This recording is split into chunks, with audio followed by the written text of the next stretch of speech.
Ah oui, on s'en prendra pour luncher, mais comme je te dis cette semaine, ça le fera pas. Vendredi, j'ai vraiment une grosse réunion, là.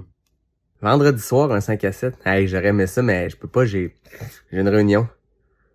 Ben oui, un vendredi soir, imagine-toi donc, ça a pas de sens. Vendredi, tu dis, attends, je regarde mon calendrier, là. Ah ouais, non, vendredi, j'étais en réunion toute la journée. Ouais, du début à la fin, c'est complètement fou. Ouais, on va être obligé de se reprendre, hein, la semaine prochaine? Ouais, la semaine prochaine, ça va être facile, mais ouais, le vendredi, impossible. Mm. C'est l'heure de ton tour d'actualité trail. Bienvenue au café du vendredi 17 octobre, présenté par Café Charlevoix. Le Moab 240 miles tire tranquillement à sa fin du côté de l'Utah et on avait beaucoup de Québécois sur place. Donc félicitations à Hugo Paradis, Kevin Vigneault-Chiasson, Mathieu Houpert, Simon Guérard et Adam Burge qui ont tous complété l'épreuve de 386 km.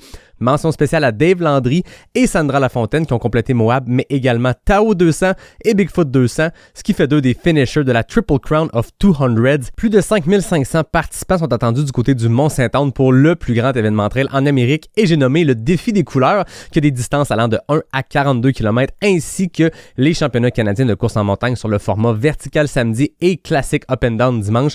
Les champions en titre canadiens Alexandre Ricard, Rémi Leroux et Elisa Morin, tous des Québécois en passant, sont de retour contre un field élite qui est complètement fou encore cette année. Donc on souhaite des bonnes courses à tous ceux et celles qui seront là ce week-end. Il y a aussi de l'action ailleurs au Québec parce que c'est le Bromont Ultra, le trail du Parc national du Bic et la classique Salomon Mont-Tremblant. Ce gros week-end chargé-là me permet de vous rappeler que le calendrier Trail Québec 2026 est en ligne sur le site de Pas Sorti du Bois.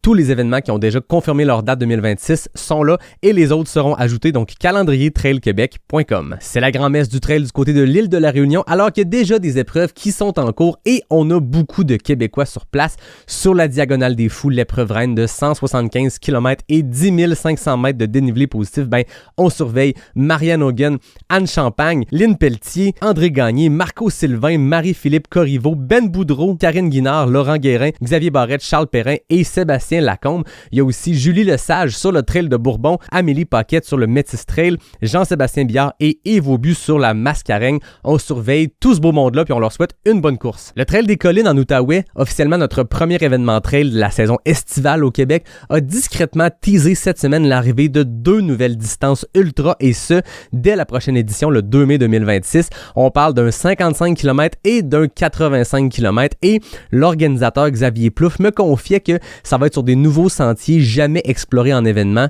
Ça promet. C'est ce qui conclut ton café du vendredi 17 octobre présenté par Café Charlevoix. À tout le monde, je vous souhaite un excellent week-end.